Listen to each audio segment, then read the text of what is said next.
Welcome back to MetFlex and Chill. This is your host, Rachel Gregory, and today's episode is actually a little bit different than normal Friday solo episodes. So today I'm going to share the podcast that I actually did with Genova Diagnostics on their show called The Lab Report. If you follow me on social media, you probably saw me share this a few weeks ago. Genova Diagnostics had me on their show and interviewed me, and I thought it was a really good conversation.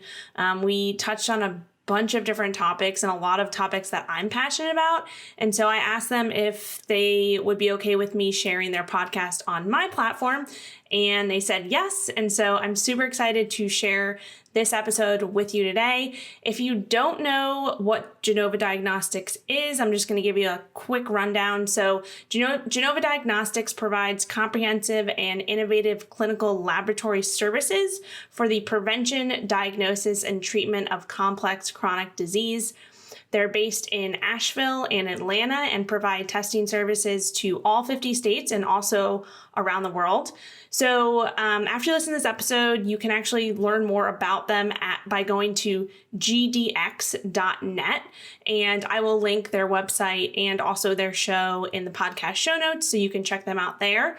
And in this episode, I just want to give you a little rundown of what we talk about. So we basically go into my background and how I got into kind of this nutrition and fitness world. We touch on common misconceptions about the ketogenic diet and ketosis. We talk about why women struggle with keto and why it's different for women than men. We talk about tailoring the ketogenic diet according to a person's lifestyle, the importance of having someone holding you accountable for your goals. We also touch on carb phobia, and we dive a little bit into CrossFit and strength training, and then end on talking about sleep, recovery, stress, and some other factors that affect overall health and wellness. So a lot of the topics that we do address on this show, I kind of go over all of those in this hour episode with Genova Diagnostics on their show, The Lab Report.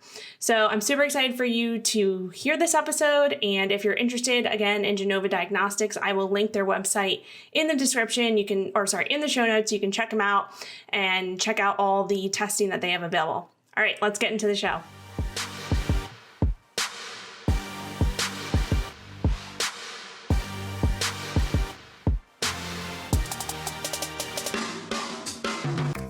Today on the Lab Report, Patty, are you flexible? I can touch my toes. Is your metabolism flexible? What does that even mean? We'll ask Rachel Gregory. Great. So one of the things that's super exciting is that we're going to talk to Rachel Gregory today. I know, I'm excited about this. And Rachel Gregory, among so many other things, she's best-selling. She's a speaker at KetoCon, so she knows what she's talking about from a ketogenic diet perspective. She also works very closely with athletic performance and how to implement both nutritional, diet, lifestyle interventions for athletic performance and optimization. So this is just going to be a really fun conversation. I have lists of things to ask her. I've seen the list. Let's call her. Okay. Michael, I am so excited to have Rachel Gregory on the show today. Yeah, me too. I know. Rachel Gregory, for those of you who don't know, is a board certified nutrition specialist, athletic trainer, strength and conditioning specialist, and author of the best-selling book, 21-Day Ketogenic Diet Weight Loss Challenge. She received her master's degree in nutrition and exercise physiology from James Madison University and a bachelor's degree in sports medicine from the University of Miami. Rachel has a vast knowledge in the science and application of the ketogenic diet for weight loss, performance, and overall health. She completed the first ever human clinical trial looking at the effects of the ketogenic diet in CrossFit athletes, which is published in the International Journal of Sports and Exercise Medicine. Currently, she offers online programs in nutrition and athletic training through her website, killinitketo.com, which I love. Yeah, that's a great name. I love the website. And she hosts a podcast entitled MetFlex and Chill, which I also love. Yeah. Well, good titling. Welcome, Rachel. Welcome to the Lab Report. Thanks for having me. I'm excited to be here. So, Rachel, my first question, in functional medicine, we talk a lot about a diet and lifestyle first approach for identifying root causes and optimizing health and wellness. And your work in nutrition and athletic training fits really well into this particular framework and model. And just overall, what got you interested in this particular life path and career? Yeah, sure. So I grew up in Manhattan, New York. That's where I'm originally from. And I grew up playing sports my whole life. And the household I grew up in, my parents were pretty health conscious for what they thought they knew.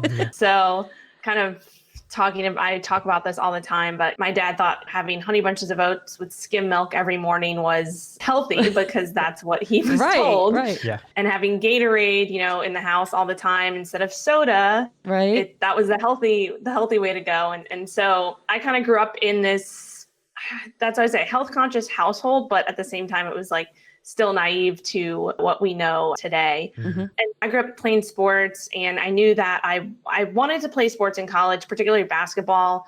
I got injured, pretty bad injury my junior year of high school, and that didn't end up happening. So I decided to, instead of knowing that I couldn't become an athlete, I decided that I wanted to look at treating athletes. So that's what I thought I wanted to do. So I went to undergrad at the University of Miami in the athletic training program. So that was my undergrad degree.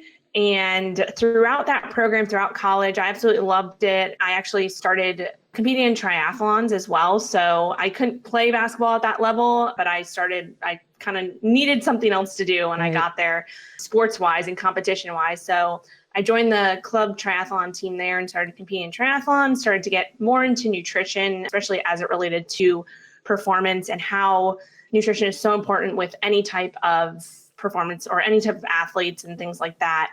And so as I got later into my undergrad career, I realized that I was getting super passionate about nutrition. I took a bunch of classes, and I realized that I loved athletic training, and I still thought I wanted to do it, but I knew I wanted to dive deeper into nutrition. And it was kind of too late by that point to go back and, do a dietetics route or something like that.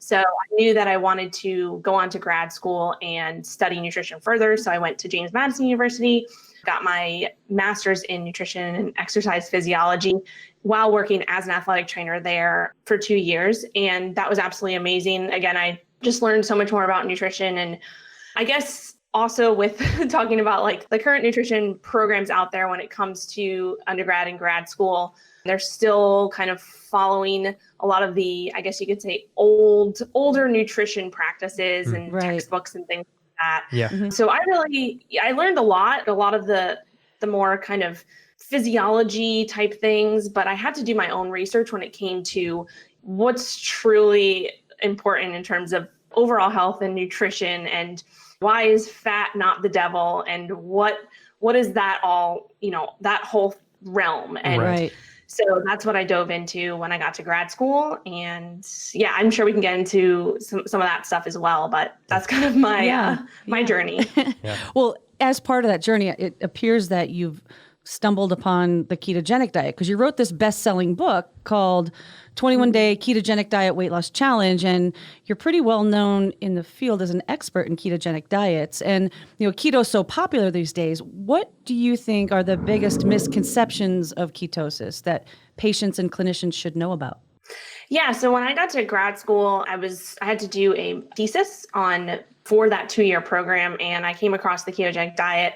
And we can talk about that in my study in a little bit, but I just dove into everything keto. I adopted the lifestyle for myself. This was six years ago. So this was before keto became a fad, I guess you can call it, or became popular, right? Yeah. And so I would say that one of the biggest misconceptions, especially if you are new to this space, to keto, to following like a lower carb diet or lifestyle, it's really understanding that ketosis it's not a fad, right? It is a metabolic state. Right. So being in a state of ketosis just means that your body is producing ketones. And as you kind of become adapted to doing that, your body starts to learn how to use those ketones or that fat as well for fuel. So you're able to tap into your own body fat stores and basically use that for fuel, versus if you were following like a really high carb diet, you wouldn't really, which is the standard American diet, which is what most people follow, I guess you could say. Right. I guess it's changing a little bit now, but you're not able to really tap into those fat stores to convert them to ketones to be used for fuel. So that's kind of one of the biggest misconceptions. Ketosis is a metabolic state. And also understanding that keto and the ketogenic diet came about to treat children with epilepsy. That's where it was founded years ago. And there was a standard ketogenic diet, right? That was very, very, very high fat, low to moderate protein, and extremely low carb. And that's what we would call a standard ketogenic diet. But a lot of people don't realize that the standard ketogenic diet, just what I said, it was founded to treat a specific disease and ailment, particularly epilepsy in children, because their brains could not use glucose or sugar for fuel. And so they had to find another fuel source, which was ketones. And so that standard ketogenic diet was developed for that specific ailment. Whereas nowadays, most of the people who embark on a ketogenic diet are just looking for, a lot of people find it or hear about it and like, oh, it's an easy way to lose weight. So obviously a lot of people are attracted to that. Right. Yeah. But the standard keto diet is not necessarily what the average healthy, semi-healthy, or even, someone suffering from diabetes has to follow, right? And so that's where there's a big misconception there. It's like, you can still get into a state of ketosis, not necessarily following a standard super, super high fat, super low carb diet. Right. For a lot of my clients that I work with, and kind of just what I've promoted over the years is, and found to work for myself and for my clients, is really still focusing on protein, having protein a little bit higher than the standard keto diet. Fat is still high, but not as high.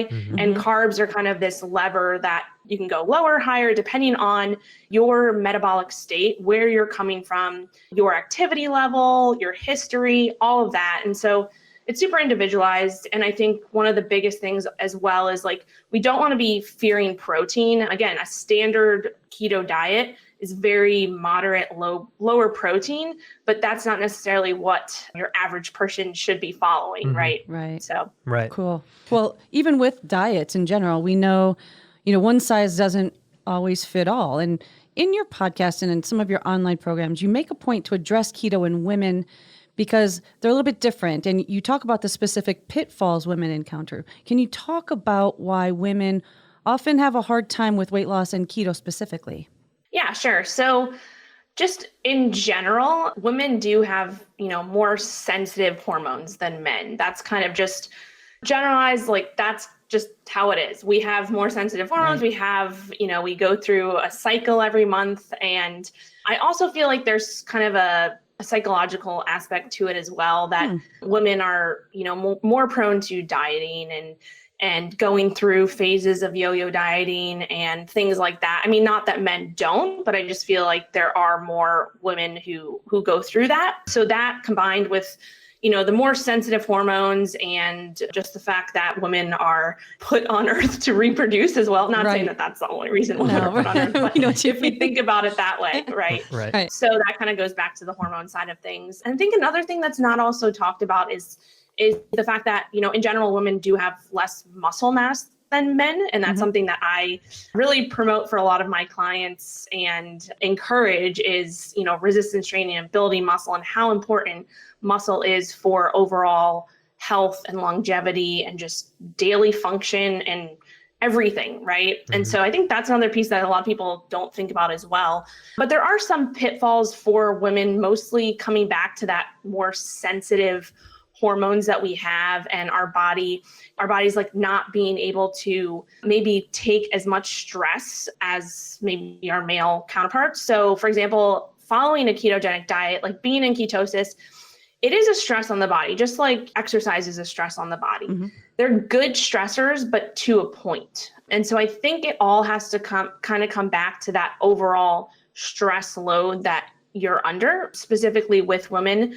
And with, our monthly cycles and things like that, there's kind of this tipping point where from my experience for myself over the years and working with mostly women clients over the years, a lot of women come to me and they're just overly stressed. Their allostatic load, what we call, is basically our overall stress load, whether it's from taking care of our kids, taking care of, our husband, Right. whatever it may be, exercising, over-exercising, whatever that stress load is. Yeah. And sometimes adding keto on top of that, or adding fasting on top of that, can be something that's not so great. So we have to really find this balance of that, finding that stress balance that we can get to and be able to see results and get the results you want, while also obviously working towards optimal health. And so I think with women, there's just a balance. And again, it also comes back to just realizing that everybody is their own individual and there's no one size fits all. And that's something that I've learned throughout the years, especially when I first got into keto.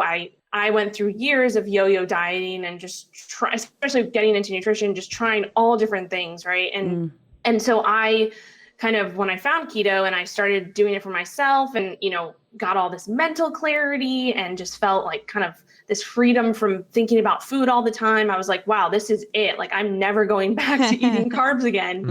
And then over the years, I learned and I experimented with so many different things, and I worked with clients and found what worked for them and things that didn't work for them.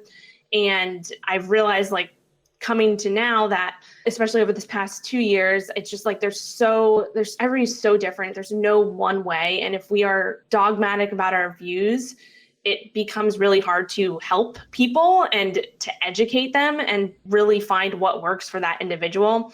So especially just coming back to women, I think there are definitely places and needs for carbohydrates in especially women's diet, especially for helping to re-regulate some of those hormones and things like that. But again, it all comes back to, the individual and where they're at and where they're coming from. Can cortisol from the stressors and the allostatic load that you're describing, can cortisol knock you out of keto? Is that a dumb question? I think, no, it's not a dumb question. I think it can. If you have like chronically high cortisol and it's just all over the place, like your body is in that stressful state. So it may not want to, produce ketones to the fact that it could if it wasn't in that stressful state. And then obviously realizing too that your hormones are, they're all working together or working against each other as well. And so sometimes that can affect as well. So yeah, I don't think that's a dumb question. I think it's definitely something that could, with that overall stress load, could prevent that. Okay. I really appreciate you bringing that point about, everyone being a little bit different. Do you find yourself kind of tailoring people's macros and even more to the point, I think their overall carbohydrate intake and how that creates the degree of ketosis? Is that something that you're often tailoring to the individual? Yes, 100%. I think that when you first start, if you've never embarked on a lower carb ketogenic diet before, if you've never been in a state of ketosis, like your body has never been there, right? You don't know how to use ketones as fuel. I think there is kind of this standard transition period for most people where you do have to go pretty low carb to just get into that state. Yeah. Again, it depends on the person, but I would say just from my experience and just overall, diving into the research and the literature, under 50 grams of total carbs is usually a place where most people can get into that state of ketosis. Some people, if you're super insulin resistant, you're not active, maybe you need even less carbs than that to get into ketosis. Some people who are more active, maybe they're more metabolically healthy. They don't have a lot of things going on. Maybe they could have more carbs and still be in ketosis, especially if you are an athlete and you're more active. Some athletes can have upwards of 100 total carbs and still, quote unquote, be in ketosis. And so that's also something like that. I think, there is this stage where you have to go through and get keto adapted. And I talk all about that in my book. But then once you've kind of gone through that, your body is kind of primed to know what ketones are for fuel, right? So, living in our modern day, most Americans especially have never been in a state of ketosis. Their body has never been running on ketones for fuel like in their entire life. They're just used to higher carbs and what I call sugar burners, right? Instead of being a fat burner. So there is that transition period, but then once you get past that, and I think it's different for everyone, like some people, it's a month or two, then they can get keto adapted. Some people it takes up to like 6 months. It really depends where you're coming from. But once you kind of go through that quote unquote keto adaptation phase, it's so different for everyone. Like it's so, your body knows now, okay, this is a fuel source. I kind of know how to use ketones for fuel. And from my experience, people can consume carbs and get back into ketosis faster than, it's different for everyone. But that's where you start to titrate and play around with incorporating carbs based on your activity level, based on everything you're doing, whatever your goals are. And then also playing around with kind of that fat level and protein. For protein, for me personally, when I work with clients, most clients that come to me are women and are under eating protein severely, not even if they haven't been following any type of keto diet, just even in the standard kind of American diet, it's like protein is still very, very under eaten. And so that's a huge piece of the puzzle that once we can get your protein up from good quality sources, things start to just move along in the right direction just from that. And then we play around with carbs and fats depending on what the goals are and where you're coming from again. And yes, it's all individualized. Yeah. Everybody is so different. So yeah. That's interesting. And I've heard you talk too about, once people start to get accustomed to ketosis, maybe get a little keto adapted, do you ever run into individuals having a hard time with sustaining weight loss or maybe plateauing or maybe even kind of moving backward from a weight loss perspective? Do you notice this sort of phenomenon? I feel like I've heard of this. Yes, of course.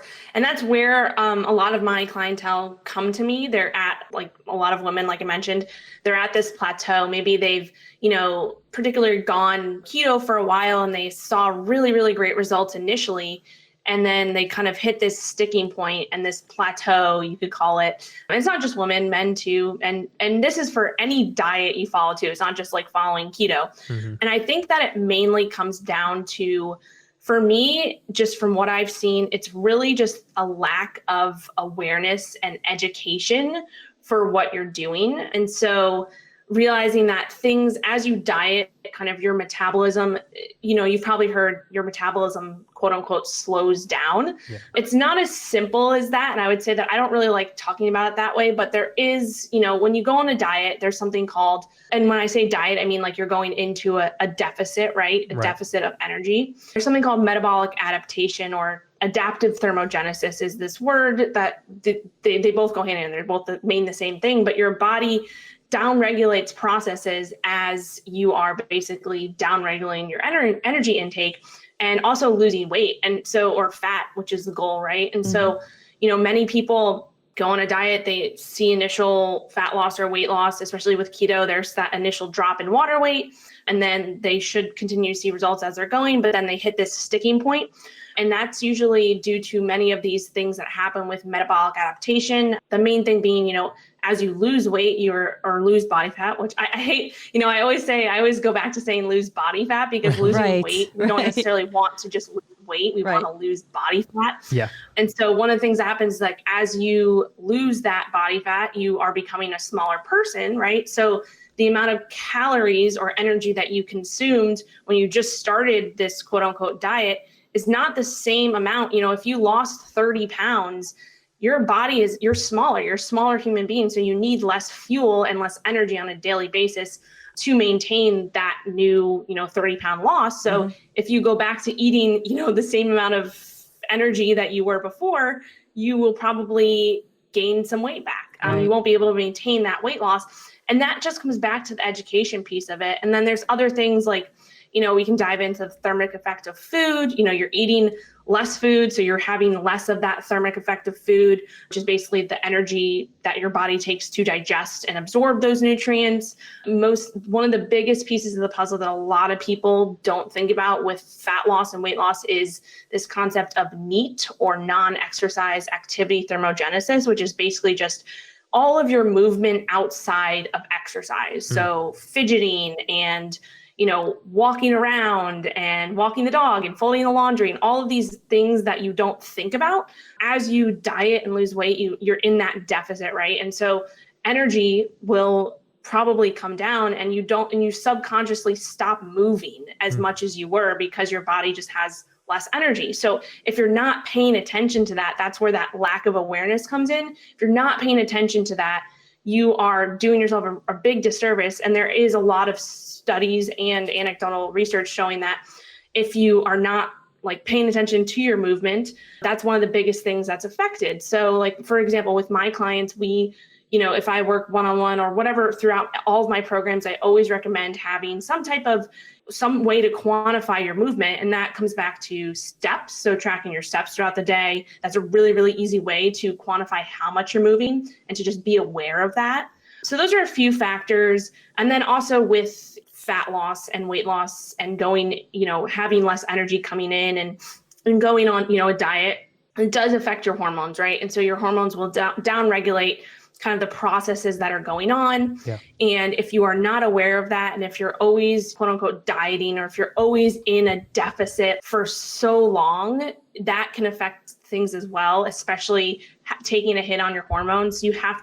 This all comes back to the education piece of it. You cannot be in a deficit forever, right? And so that's what I try to get across with a lot of my clients is I want to teach you all of these things and educate you on this, and not just say like, if someone comes to me and is like, can you just give me a meal plan and tell me what to do with that meal plan? I say no, because you're not going to be educated on the foods that you should be learning more about. Like, what are these foods made of?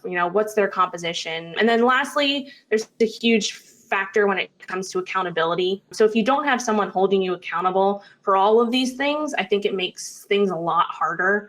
And so that's why I personally have my own nutrition and fitness coach. And I always will. I think any good coach should have their own coach, because not just learning, but also like having that accountability factor and all that. So sorry, I can ramble on forever. That was quite an answer to that question. Yeah. I just learned so much right there. Yeah, that was great. It's super interesting. And it also, it just elucidates how important it is to take a personalized approach to this as well. Because, as you were saying, the hormones can be adjusted by, whether you're continually in a fed state or a fasting state. And, a lot of people will talk about keto as sort of mimicking a fasting state, but that can also be altered based on, as you're saying, Rachel, the macro percentages that are being introduced. And so you can sort of do a little bit of a pulsatile, or, you can pulsate this fed state versus fasting state to kind of fix the hormones that way.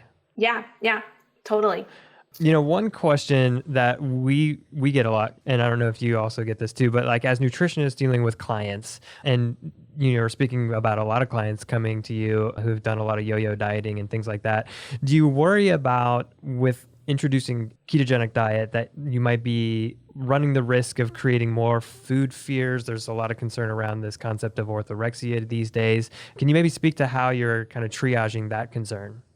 Yeah, sure. And yes, it's completely true. And, I've gone through this myself too. Like I mentioned, when I first embarked on, the ketogenic lifestyle, I was like, wow, like I love how I feel. I'm getting the results I want, and I'm never going to eat carbs again, right? Carbs are bad. The worst. Right. And I've obviously learned over the years, just getting into the field myself, working with people, it's like, when we look at food as bad or good, that's the big issue. Like, food doesn't have morality behind it. We can't shun certain macronutrients and things like that. We know that we went through this whole period of fat phobia, right? And we see what that did for all of our health, and, diabetes skyrocketed, obesity skyrocketed, all of that. And so I think now, especially the last few years with keto getting popular, one of the issues is that we're now starting to develop this carb phobia, something that I went through. It's something a lot of my clients are going through. They come to me in this really just carb phobic state. And so that's an issue in itself. And so that's what I try to again, as I've learned over the years, keto is not the end all be all. I do think that following a lower carb lifestyle is very advantageous for just health overall, reducing inflammation, keeping that inflammation low.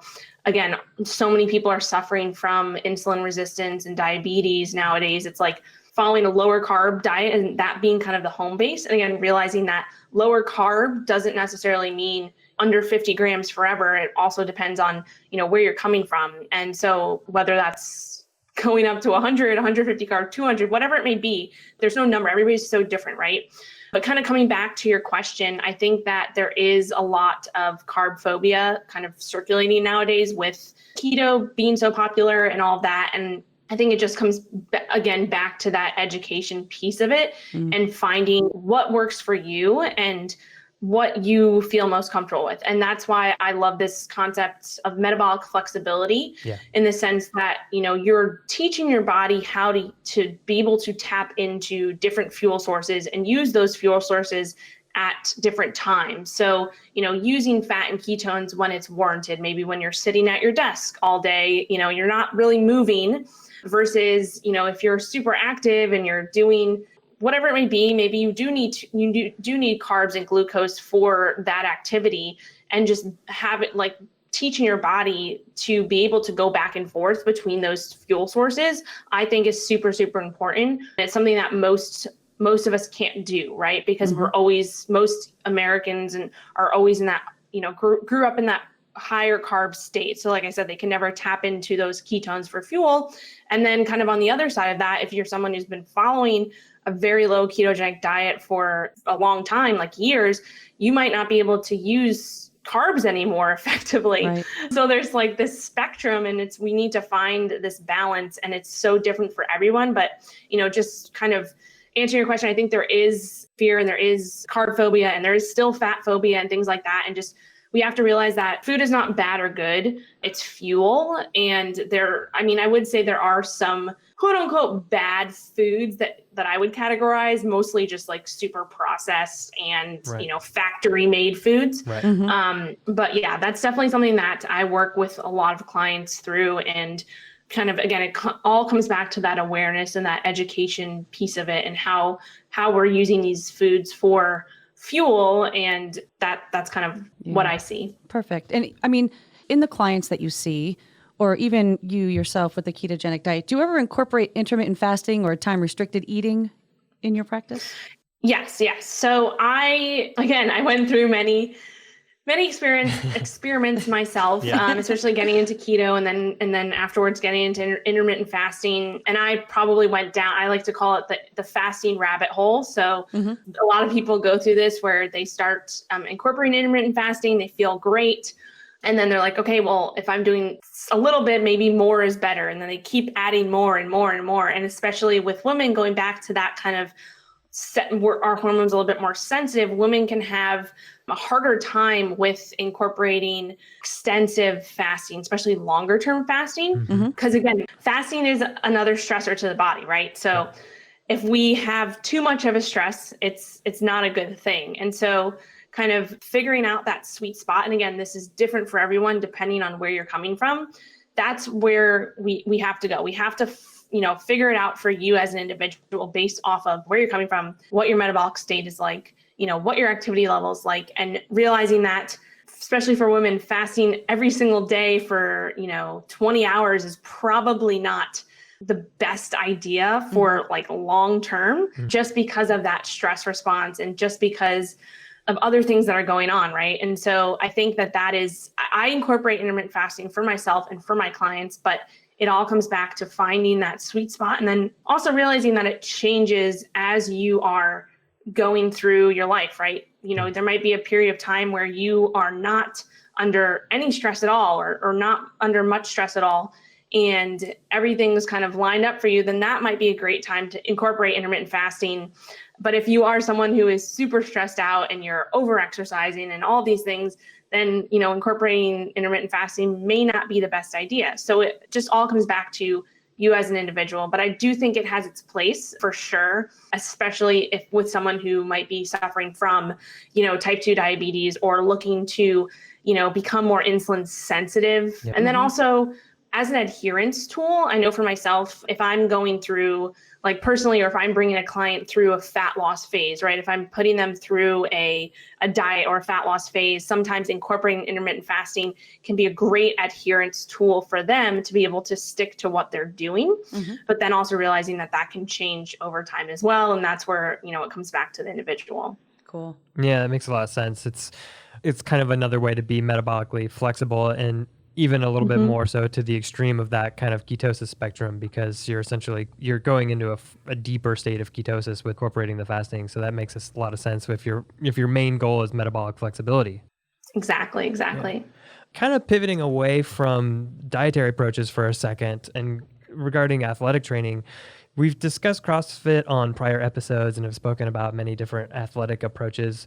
What's your kind of overall training focus? Is it a high intensity interval training like CrossFit? Is it more cardio, et cetera? Like what's your kind of fitness approach? Yeah, so I did CrossFit for many years. So in undergrad, I did triathlon, so I was more endurance focused. And then when I got to grad school, I actually found CrossFit because I was looking for something to do. I was looking for something else to do again. Yeah. And I didn't have time, working as an athletic trainer and in grad school, I didn't have time to train for triathlons anymore. So I was looking for something different to do. And I tried out CrossFit. I just fell in love with the community and just that competition factor. And so that's where I really got into CrossFit. So I did CrossFit for many years.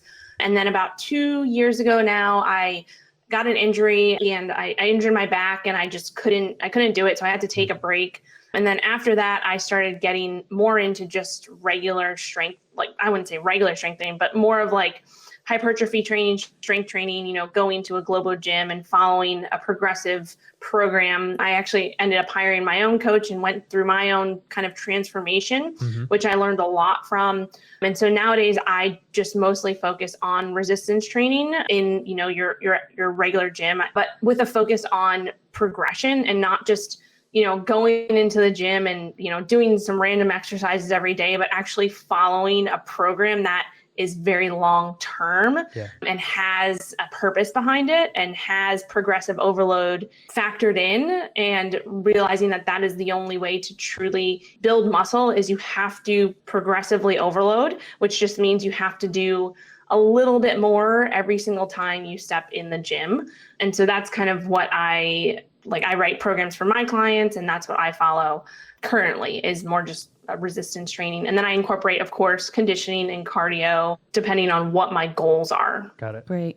But speaking to the CrossFit community, you actually published that paper on low carb ketogenic diets and CrossFit. Can you tell us a little bit about that research that you did there? Yeah, sure. So that was when I got to grad school. Like I mentioned, I had to embark on a master's thesis, and all of my classmates obviously had to do it too. And most of them were doing more observational studies, so more survey-based studies. And our advisor basically told us, you have to pick something that you're going to want to research and do for the next 2 years because it's a 2-year program. Right. And I knew that that's not something that I, doing surveys and stuff like that. For me, it was like, I don't know if I'm going to be interested in that. I want to do something that is challenging and is something I get excited about. So I decided to do a study, a human clinical trial looking at the effects of implementing a low carb ketogenic diet in non-elite CrossFit athletes. So basically, my advisor said, he was like, you have to pick a nutrition protocol and implement it in an exercise population. And so, like I said, I had just started CrossFit and I was like, all right, well, this is the perfect exercise population. There's not much research out there on CrossFit. If you look in the literature, especially back then, there wasn't much research or papers on CrossFit as a sport. So I was like, okay, that's perfect. And then as I dove into trying to find a nutritional intervention, again, this was 6 years ago now, there wasn't much on keto with performance-based, exercise, things like that. Especially there was nothing on keto and CrossFit. So I was like, all right, well, this hasn't been done yet. So let's see what happens. So that is why and how I got into that. And so the study was basically a 6-week study, and we had around 30 participants, and we divided them randomly into 2 groups. And one of the groups followed the standard American diet, standard high carb diet. The other group followed a low carb ketogenic diet for 6 weeks. And we took pre and post measurements. So we did pre-testing that included specific exercise testing. We did DEXA scans for everyone, other nutritional, testing. And then we did the same post-testing. So 6 weeks later. And then throughout the entire study, all of those who were following the ketogenic diet, we tested ketones every single week to make sure that they actually were in a state of ketosis. And so the hypothesis was that the ketogenic diet group would lose a significant amount of body fat over this 6 weeks while maintaining lean body mass. That's what we wanted to see, or we hypothesized would happen. Yeah. And that's actually what did happen. So after 6 weeks, the ketogenic diet group lost a significant, on average, lost a significant amount of body fat while maintaining their lean body mass. And they also, which we didn't expect, they also improved their performance to the same degree that the standard American diet group did. And so this was really amazing results. And actually, like my advisor, he was, again, this was where I was very, very new to keto, and he knew a lot more about this stuff, and we had to like check the results multiple times. He was like, wait, this is interesting. But it was, it's true. And also not every single participant lost it was statistically significant, but we also have to think about research and averages and things like that. Right. And then we also have to talk about too, the fact that they're non-elite CrossFit athletes. I always like to mention that, because if you think of CrossFit, most people if you've never been to a CrossFit gym, if you've heard of CrossFit, you think, those people who go to the CrossFit games and are super, super intense and have like 8 packs and are just like crazy athletes. Yeah. But if you go to your average CrossFit gym around the world, 90%, usually, depending on the gym, but 90% of those people in that CrossFit gym are just your average Joe looking to get a little sweat on, have a little competition, usually, lose some body fat, get healthy. That's your average CrossFitter, right? So it's not the super elite athletes. And so that's what I always like to mention, because people think about keto and CrossFit and they're like, oh, you can't do that because CrossFit is a very glycolytic sport. And we can dive into that too. That's kind of a whole other conversation in terms of, keto and CrossFit and that. But yeah, that's what kind of the results showed. And that's great. Yeah, I think that answered the question. No, it's super definitely interesting. And, just to kind of follow up and piggyback on that thought, that result that you mentioned is super interesting, because I think one of the concerns oftentimes in performance athletes and whatnot with the ketogenic diet is whether that will impact overall performance. Right, maintaining it, yeah. Yeah, and can that fill glycogenic stores the same way that a high carbohydrate intake could do? Right. Yeah. And that's also something to think about too with CrossFit. I mean, and with any sport, when you do embark on a ketogenic diet, like I did my research, and before we went through the study, I experimented with myself, and I explained to these participants who are in the keto group that they probably were going to notice some diminished performance, especially in the first, week or two. And I told them that they needed to be on top of their electrolytes, right? That's a big piece of the puzzle that a lot of people don't, when they first embark on following a ketogenic diet. If you're not on top of your electrolytes, then you're going to have a really hard time. And then also realizing too, that with my study, protein was not reduced. So the only factor that I told these people in the ketogenic diet group to follow was keep your carbs under 50 grams of total carbs and let the rest fall where it may. There was no caloric restriction. That was, none of that. It was just keep your carbs under 50 and let's see what happens. And so at the end of the study, actually protein was equal between groups. It was just the carbs and the fats that, kind of swapped. And so that's something we have to realize too. And then also with CrossFit as a sport, yes, it's a very, very glycolytic sport, but workouts can go from 5 minutes to 30 minutes or more. And so you have to realize like those 30 minutes, those 30-minute workouts, you're not just in that glycolytic state or that anaerobic state. Your body is going back and forth between anaerobic and aerobic metabolism and energy systems. And you're using those different energy systems. And with aerobic energy, like if you can tap into your fat stores more readily and easily, and this would be, if you are adapted to that, you will have a bigger advantage over someone who is just a sugar burner and they are super, super carb dependent. And so we have to think about that too, right? And so that's where that gray area comes in. People think, if you're in a sport like CrossFit, it's all glycolytic, but it really isn't. Like there are periods of time where you are tapping into that aerobic metabolism. And if you can tap into that fat to use a little bit more and save those carbs for those anaerobic times, or those glycolytic times, can be super beneficial. So I think that's also something people don't think about. There is a gray area there, and you're constantly going back and forth between these fuel systems and these energy systems. It's not like you're right when you start a CrossFit workout, you're immediately anaerobic. It doesn't work like that. Your body goes back and forth, as you're going through the workout. So that's another thing that comes back to that education side of things as well. Yeah.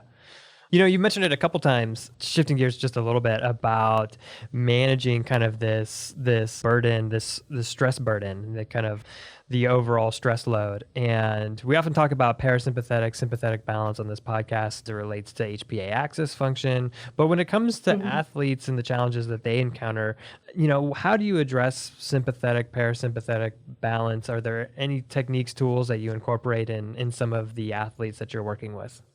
Yeah, for sure. I think this is a big piece of the puzzle that a lot of people are missing too. And not especially with athletes, but even just, your average person who is going, on a diet or looking to lose body fat. It's like, yes, nutrition is very, very important. It's probably one of the most important pieces, but overall stress and how you're sleeping and managing that allostatic load and managing those, parasympathetic, sympathetic systems and all of that.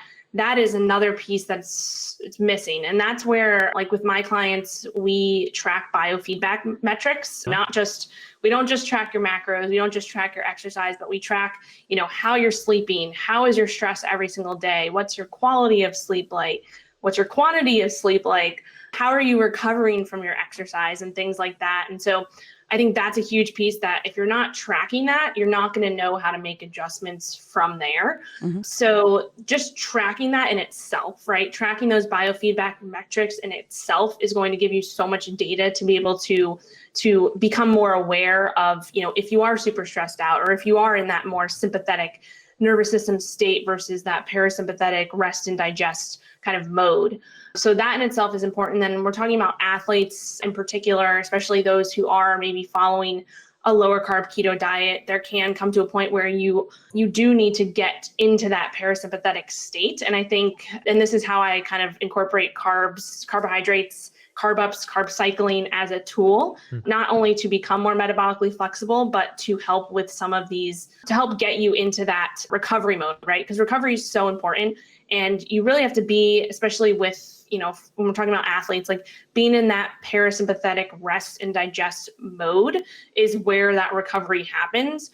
And so if you're struggling to get into that, I think one of the first things that I would incorporate probably for, an athlete or someone I'm working with, again, it comes back to individual and what you're doing, but incorporating like post-workout carbs, right? Whole food sources of carbohydrates in your post-workout meal can help to bring that cortisol level down, because we know insulin and cortisol kind of have this inverse relationship. And so if you spike insulin, that can help to blunt that cortisol response. So that's one thing that I've found to help with different clients that I work with, especially those who are athletes. So incorporating carbs post-workout in your post-workout meal can do that. Then also incorporating, carbs pre-workout can help as well with that.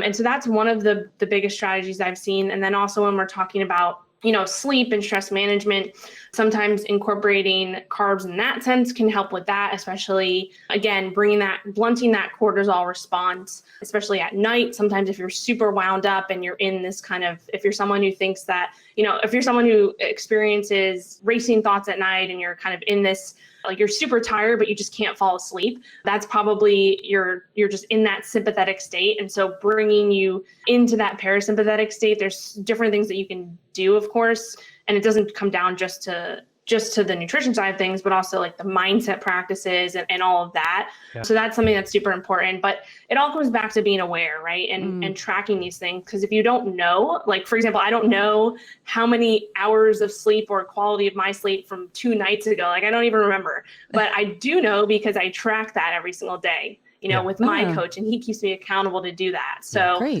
those are some things that a lot of people don't think about, right? Yeah. Mm-hmm. For sure.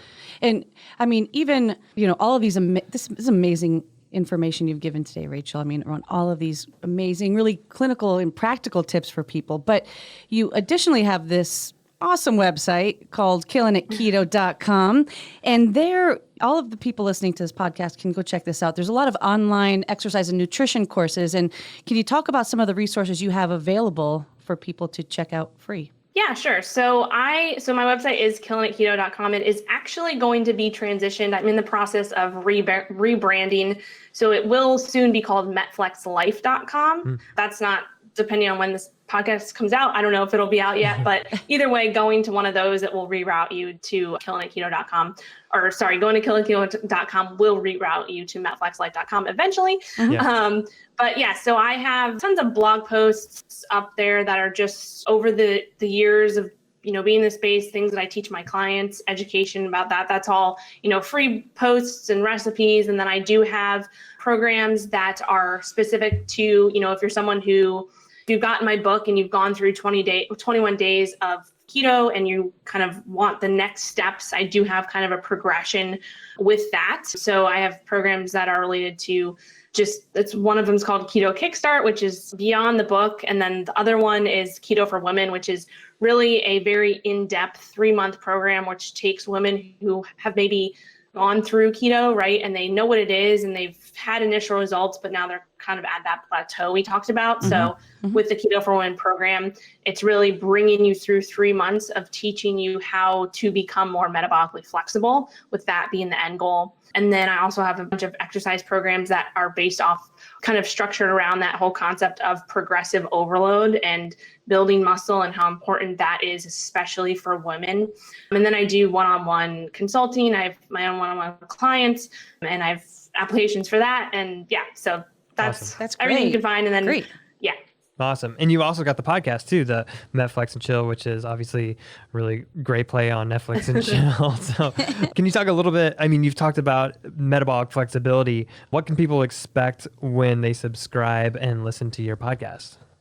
Yeah, sure. So MetFlex and Chill, the name just came, obviously MetFlex is Right. short for metabolic flexibility. Yeah. Right. And that name just came to me. I don't know. It was just a fun great. name. And I wanted to just go with it, Yeah. So yeah, with the podcast, it's been amazing so far. I've had lots and lots of guests on, and really the goal of the podcast is to just, educate people on this, this concept of metabolic flexibility and what it means and how to, work towards that, not just in, nutrition and exercise, but also building that flexibility within your life and your building that resiliency and being able to be flexible, especially in our modern society. We have carbs and processed food, and we go to weddings that have cake and cupcakes, and you shouldn't feel like you can't ever have a cupcake or a cookie again, right? Like that's just hard to do, right, in this society. And I think that's one of the biggest pieces that a lot of people kind of fall off the wagon, right? Right. And so it's teaching your body to become more metabolically flexible to be able to deal with those. Maybe, having a cookie on the weekend and not feeling like you completely derailed yourself, and just being educated on how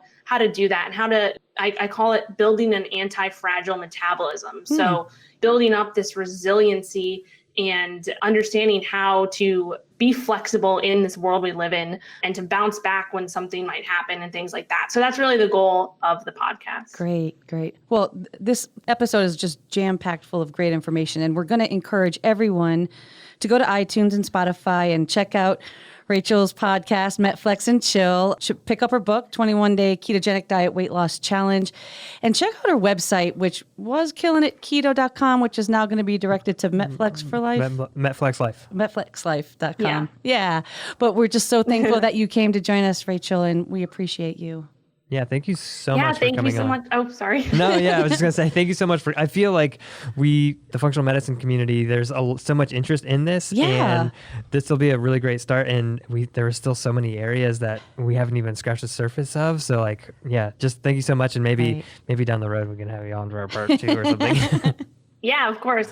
And if anybody's on social media, I think Instagram is probably the biggest platform that I know. I'm on there every day, and I'm always posting a bunch of different things. So Awesome. My Instagram is rachelgregory.cns. So if anybody's on that, feel free to reach out with any questions. I answer questions on my podcast every single week, and gladly will dive into any other questions. Awesome. Thank you so much, Thanks, Rachel. It's been really, really fun.